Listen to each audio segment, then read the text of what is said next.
Bismillahirrahmanirrahim. Assalamualaikum warahmatullahi wabarakatuh. Salam kenal, saya Lina Rianti, dosen program studi teknik pertambangan batubara Politeknik AK Migas Palembang.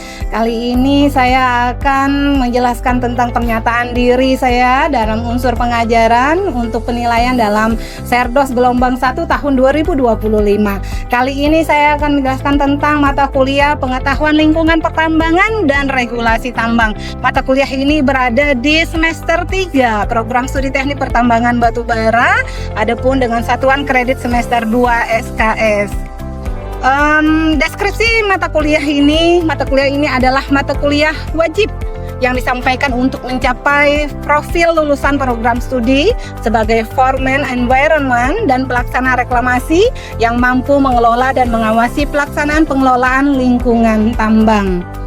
Adapun CPL dari mata kuliah ini untuk aspek sikap, bekerja sama dan memiliki kepekaan sosial serta kepedulian terhadap masyarakat dan lingkungan, dan mampu beradaptasi terhadap perubahan zaman yang dinamis dalam teknologi pertambangan yang berwawasan lingkungan dan berkelanjutan.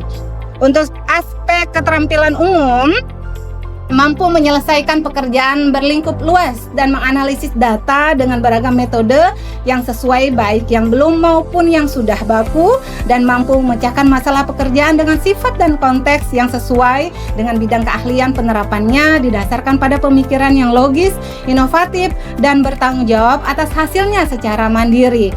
Untuk aspek pengetahuan menguasai khususnya di Kepmen ESDM nomor 1827 tahun 2018. Untuk aspek keterampilan khusus, mampu pelaksanaan pengelolaan lingkungan sesuai dokumen AMDAL, RKL, dan RPL, dan menangani kerusakan lingkungan, serta mampu menerapkan pengolahan dan pemantauan lingkungan untuk produksi dan revegetasi. Adapun tujuan belajar maupun CPMK dalam mata kuliah ini, yang pertama mampu menjelaskan tentang regulasi tambang mineral dan batubara. Yang kedua, mampu menjelaskan tentang regulasi perlindungan dan pengelolaan lingkungan hidup. Yang ketiga, mampu menjelaskan tentang lingkungan tambang masa eksplorasi, operasi, dan pasca tambang. Yang keempat, mampu menjelaskan tentang proses pembentukan, cara dalam menentukan atau memprediksi, konsep dan metode pencegahan serta mitigasi, dan teknologi pengolahan air asam tambang. Yang kelima, mampu menjelaskan pengertian, identifikasi, karakteristik, dan teknologi pengolahan limbah B3 dan pencemaran udara. Yang keenam, mampu menjelaskan tentang sasaran dan perencanaan pelaksanaan dan kelembagaan reklamasi tambang. Yang ketujuh, mampu menganalisis dan mengevaluasi tentang pengelolaan air asam tambang, pengelolaan limbah B3, pencemaran udara, dan pelaksanaan reklamasi tambang. Yang kedelapan, mampu merencanakan, memilih, mengusulkan, dan menerapkan prediksi, metode pencegahan, dan teknologi pengolahan air asam tambang. Yang kesembilan, mampu merencanakan, memilih, mengusulkan, dan menerapkan teknologi pengolahan limbah B3 dan pencemaran udara. Yang kesepuluh, mampu merencanakan, memilih, mengusulkan, dan menerapkan pelaksanaan reklamasi tambang. Adapun pokok bahasan yang akan disampaikan pada mata kuliah ini adalah tentang regulasi tambang minerba, tentang regulasi perlindungan dan pengelolaan lingkungan hidup, lingkungan tambang masa eksplorasi, operasi, dan pasca tambang, tentang air asam tambang, tentang limbah B3 dan pencemaran udara, beserta tentang reklamasi tambang. Adapun referensi yang kami gunakan dalam mata kuliah ini, yang pertama Undang-Undang Nomor 3 Tahun 2020, yang kedua Undang-Undang Nomor 32 Tahun 2009, yang ketiga Kepmen SDM Nomor 1827 Tahun 2018, yang keempat Gautama, buku dari Pak Gautama tahun 2014 tentang kursus air asam tambang dan juga pembentukan, pengendalian, dan pengelolaan air asam tambang. Permen LHK nomor 9 tahun 2024, buku dari Departemen Pertambangan dan Energi Direktorat Jenderal Pertambangan Umum tentang reklamasi lahan bekas tambang, PP nomor 78 tahun 2010, Permen ESDM nomor 7 tahun 2014, Permen LHK tahun 2020. Dan juga ada beberapa referensi yang kami gunakan dari hasil penelitian saya dan tim pada tahun 2021 tentang analisis efektivitas penetralan air asam tambang menggunakan kapur tohor dan soda as. Pada tahun 2022 tentang analisis penetralan air asam tambang menggunakan power base. Pada tahun 2024 penerapan media penyaringan dalam menetralkan air asam tambang, dan juga ada penelitian tentang reklamasi tambang yang dilakukan pada tahun 2022. Adapun metode pembelajaran yang digunakan dalam mata kuliah ini presentasi, tugas individu, diskusi kelompok, case study yang akan dilaksanakan pada masa atau proses pembelajaran dari pertemuan 1 sampai dengan pertemuan ke-15, dan terakhir adalah UAS di pertemuan ke-16. Adapun penilaiannya sebelum kami melaksanakan perkuliahan, pada pertemuan pertama kami melaksanakan yang namanya kontrak belajar. Di sana menyampaikan bahwa syarat mahasiswa untuk mengikuti ujian akhir semester itu adalah pertemuannya minimal 80%. Jadi kehadiran menjadi syarat penting. Tetapi penilaian di dalam DPNA yang kami nilai adalah kuis, tugas, UTS, dan juga UAS. Kuis dan tugas masing-masing 15%, untuk UTS 30%, dan untuk UAS 40%. Baik, berikut akan kita saksikan video pembelajaran secara luring langsung di kelas secara tatap muka sebagai berikut. Silahkan disaksikan. Baik, bismillahirrahmanirrahim. Assalamualaikum warahmatullahi wabarakatuh. Waalaikumsalam warahmatullahi wabarakatuh. Apa kabar hari ini? Baik, Bu. Sehat ya? Alhamdulillah. Ada yang sakit? Tidak ada. Tidak ada. Baik, hari ini kita pertemuan keempat mata kuliah pengetahuan lingkungan pertambangan dan regulasi tambang dengan judul prediksi terbentuknya air asam tambang dari analisis hasil uji. Tapi sebelumnya seperti biasa, mari kita buka dulu. Silakan Dang Ton. Seluruhnya siap gerak. Untuk mengawali kita pada siang hari ini, ada baik kita membaca doa. Doa dimulai.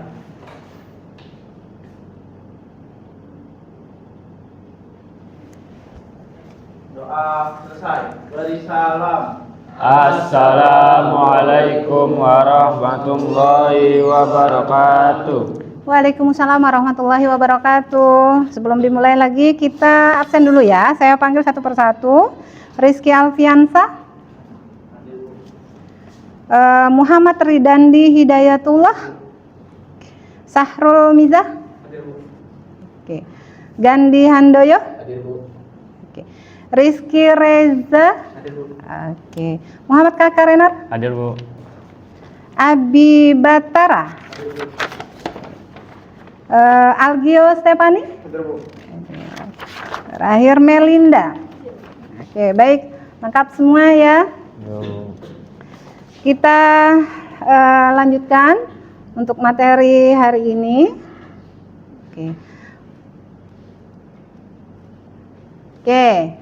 Adapun materi hari ini, kemampuan akhir yang akan kalian dapatkan atau kami merencanakan, yaitu kalian mampu menjelaskan cara dalam menentukan atau memprediksi air asam tambang.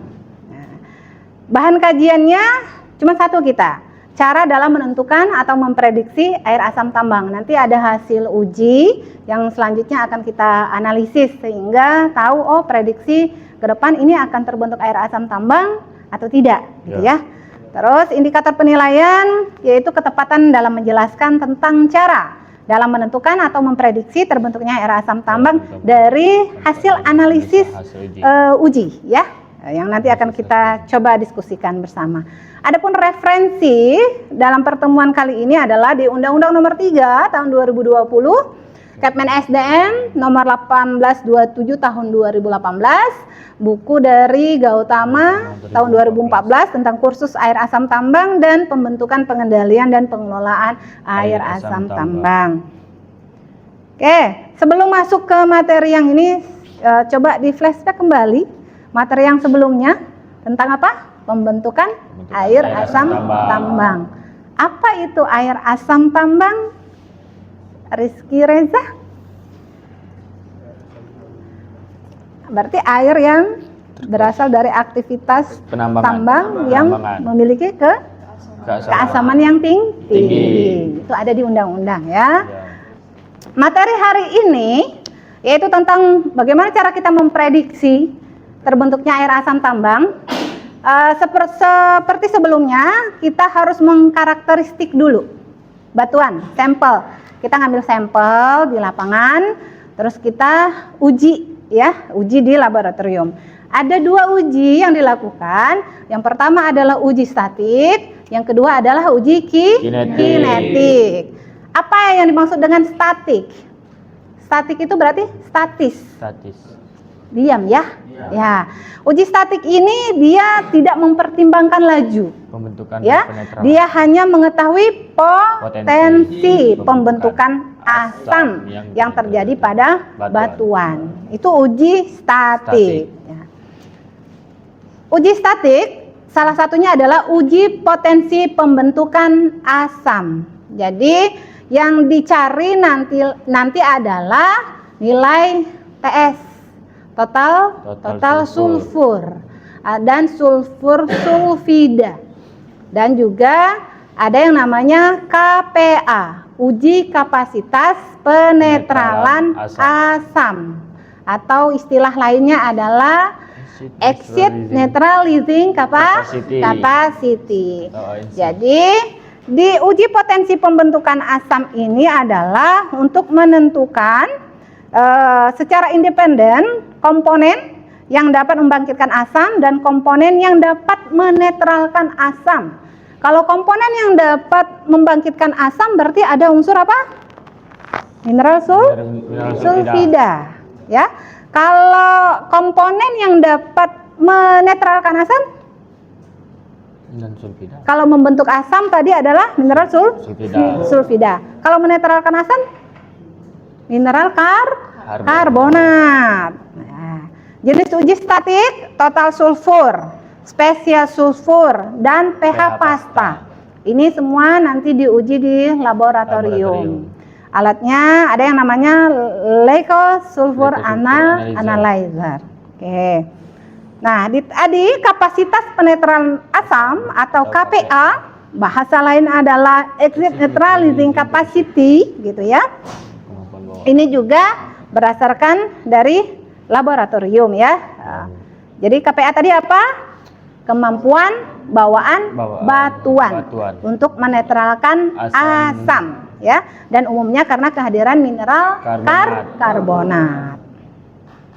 Nah, terus selanjutnya adalah pembentukan asam neto atau PAN, atau bisa juga dikategorikan NAG, net exit generating.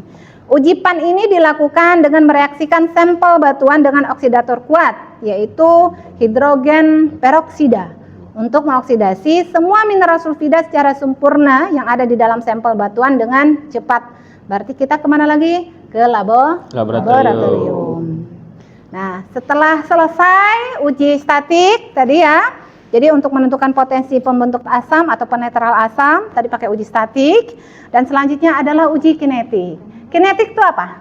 Kinetik itu berarti bergerak, laju, ya, laju. Jadi kalau yang statik tadi dia hanya menentukan potensinya saja.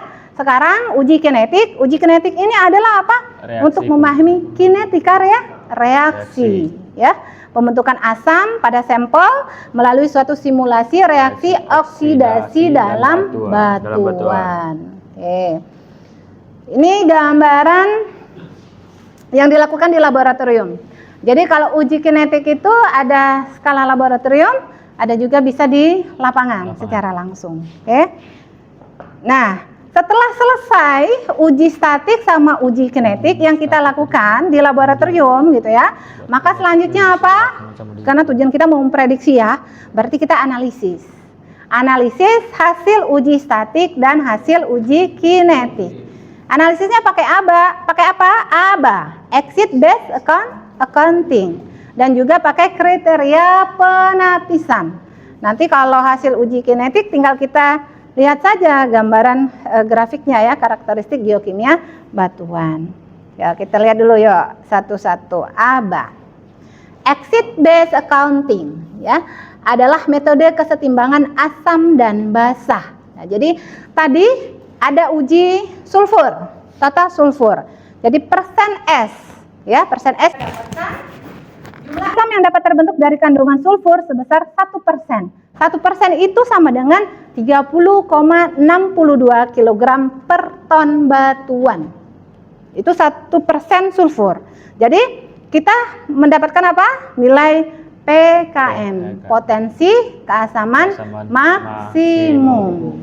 Ya, rumusnya adalah persen sulfur dikali dengan 30,62 kg H2SO4 per ton batuan. Oke, jangan lupa dicatat, silakan. Selanjutnya kita mencari nilai PPAN. PPAN itu apa? Nilai PKM yang sudah kita dapatkan dikurangi nilai KPA. KPA itu adalah hasil uji laboratorium, ya. Dalam kilogram H2SO4 per ton batuan. Jadi jika nilai PPAN-nya lebih besar dari 0, kalau lebih besar dari 0 tuh positif berarti ya. Ya, positif. Terdapat sisa asam yang dapat membentuk air asam tambang. Karena asam yang terbentuk lebih besar dari basa yang dapat menetralkan. Tetapi sebaliknya, jika nilai PPAN lebih kecil dari 0, berarti kandungan basah lebih besar dari asam, ya. Oke, setelah itu baru kita masuk kriteria penapisan. Sudah didapatkan hasil hitung-hitungan tadi, nilai PPAN, kita masukkan ke dalam kuadran, ya. Seperti ini, kuadran 2, jika nilai PPAN itu kurang dari 0 dan pH-nya lebih dari 4,5, maka sampelnya tergolong NAF. Apa? Non-exit forming. Berarti tidak terbentuk air asam tambang. Jadi kita bisa memprediksi bahwa batuan yang kita uji, sudah kita analisis, tidak terbentuk air asam tambang. Kalau seperti itu kategorinya. Tetapi kalau kategorinya kuadran keempat, yaitu nilai PPAN-nya lebih dari 0, berarti positif gitu ya, dan pH-nya kurang dari 4,5, maka sampel tergolong PAF, berarti potensi exit forming. Jadi nanti bisa diprediksi bahwa batuan atau material itu akan mengarah ke terbentuknya air asam tambang. Oke. Tapi gimana kalau tidak ke kuadran kedua dan tidak juga di kuadran keempat? Maka dia masuk kategori uncertain. Makanya kita perlu yang dilakukan yang namanya uji kinetik. Oke. Ini contoh hasil uji statik, ya.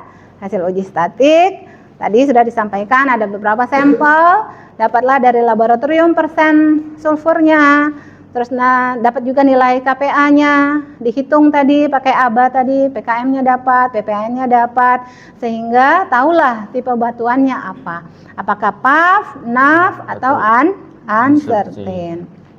Sedangkan ini adalah gambaran hasil uji kinetika. Ini semakin lama apakah pH-nya semakin naik atau pH-nya semakin turun. Dan di sini ada uji pH sama DHL, daya hantar listrik. Ini gambaran. Jadi kinetikanya, pergerakannya, ya. Oke. Sampai di sini ada yang mau ditanyakan? Silakan. Ayo. Tadi apa tadi? Uji statik dan uji kinetik.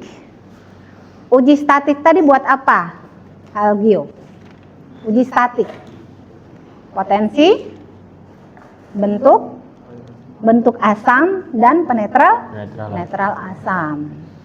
Kalau kinetik, Ridandi, kinetik tuh pergerakan, laju, ya, laju apa pH-nya, daya hantar listriknya. Itu bisa disampaikan.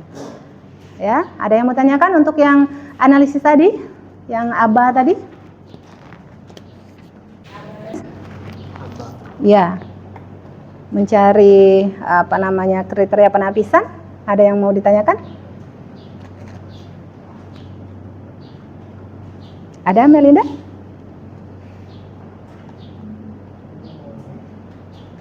Kalau PKM itu tadi pakai rumus.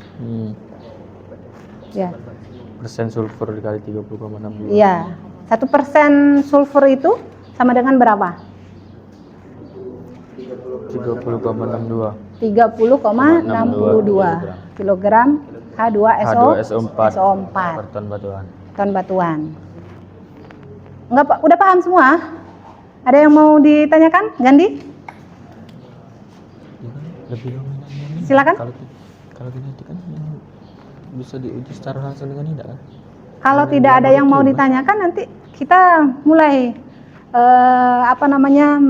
menyelesaikan kasus. Pakai rumus tadi Bu ya. Ya, pakai yang rumus tadi. Paham semua? Paham semua? Oke. Paham. Oke, baik, langsung saja. Nah, kita buat ada 3 kelompok. Silakan berputar. Itu jawabannya. Oke, ini kelompok 1, kelompok 2, dan kelompok 3. Ya, kelompok 1, kelompok 2, kelompok 3. Jadi tugasnya adalah menganalisis hasil dari uji statik. Ya, tentukan nilai MPa, tentukan nilai NAPP, ANC per MPa, sehingga dapatlah klasifikasi geokimia dan materialnya apa. Untuk memprediksi apakah terbentuk air asam tambang atau tidak.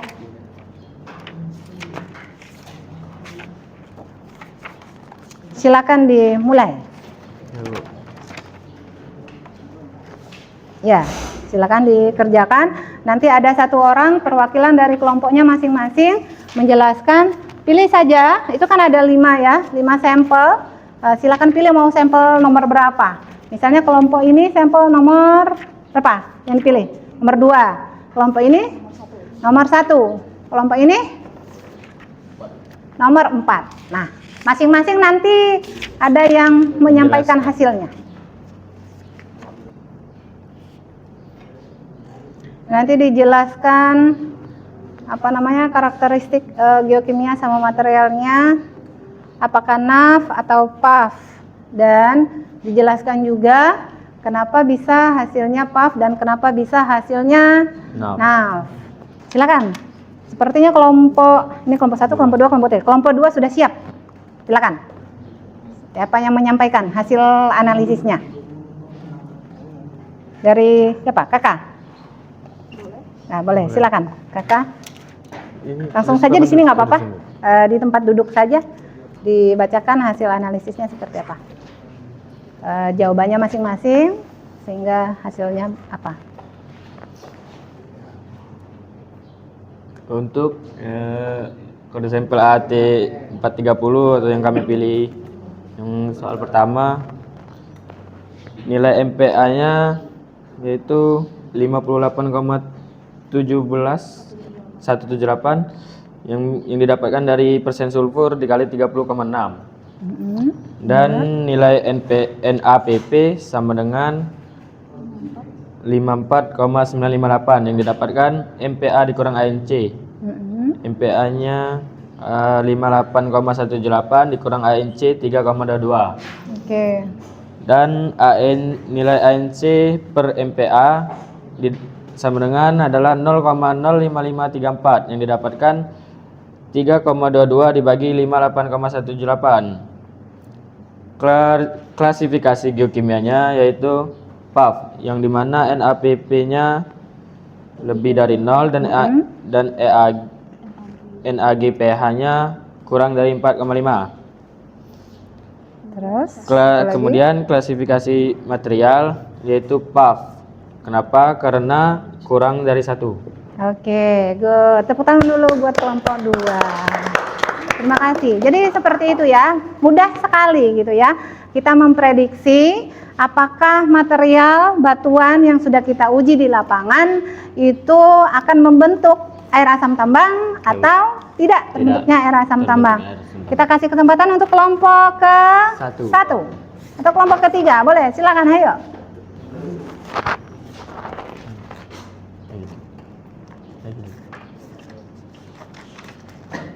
Kelompok 1? Kelompok 3? Boleh? Belum.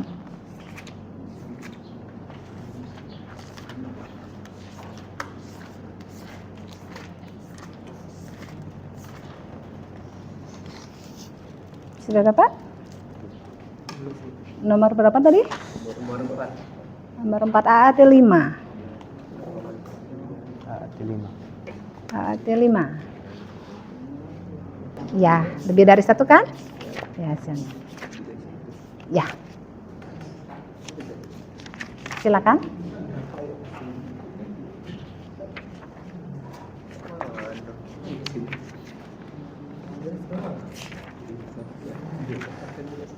Silakan. Satu aja, silakan. Gandhi boleh, Rizky Reza boleh, Ridandi juga boleh. Gandhi boleh. Silakan Gandhi, ayo. Jelaskan aja hasilnya yang tadi.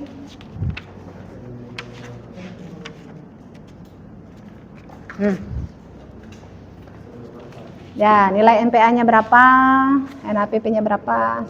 Saya ingin menjawab soal nomor 4 yaitu AAT 5, di mana MPA-nya itu sama dengan 18,06, NAP-nya sama dengan 10,25, ANC dibagi MPA-nya sama dengan 0,43, klasifikasi geokimia sama dengan FAB, dan materialnya sama dengan FAB. Oke, jadi prediksinya batuan ini akan terbentuk air asam tambang. Oke, beri aplaus buat kelompok 1. Ayo terakhir kelompok 3. Boleh, silakan. Dibacakan sama seperti teman-temannya tadi. Seperti kelompok sebelumnya. Siapa? Sarul. Ya.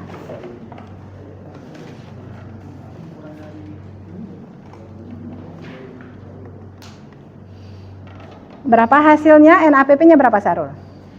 Positif atau negatif? Positif semua, silakan. Benar. Ini untuk MPA-nya itu hasilnya itu 40,72, NAP-nya yaitu 37,27, dan ANC dibagi MPA itu 0,084. Untuk klasifikasinya itu geokimianya termasuk PAF, oke. Dan materialnya itu termasuk PAF. Oke, good. Terima kasih semuanya, beri aplaus. Jadi semuanya sudah paham ya, sudah bisa menentukan atau memprediksi material atau batuan terbentuknya air asam tambang atau tidak. Nah, selanjutnya setelah kita selesai memprediksi semua ini, maka kedepannya apa? Kita harus tahu kira-kira apa sih pencegahannya. Oke? Kita akan ketemu di pertemuan berikutnya tentang pencegahan dan mitigasi air asam tambang. Baik, demikianlah dari saya. Sebelum kalian tutup dengan doa, saya akhiri. Wassalamualaikum warahmatullahi wabarakatuh. Waalaikumsalam warahmatullahi wabarakatuh. Silakan Dangton. Seluruhnya duduk siap, gerak.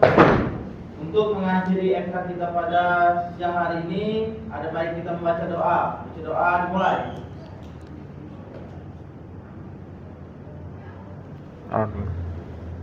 Doa selesai. Beri salam. Assalamualaikum warahmatullahi wabarakatuh. Waalaikumsalam warahmatullahi wabarakatuh. Sampai ketemu di pertemuan berikutnya. Terima kasih, Bu. Demikian video pembelajaran yang telah kita semua saksikan. Semoga bermanfaat. Saya akhiri. Wassalamualaikum warahmatullahi wabarakatuh.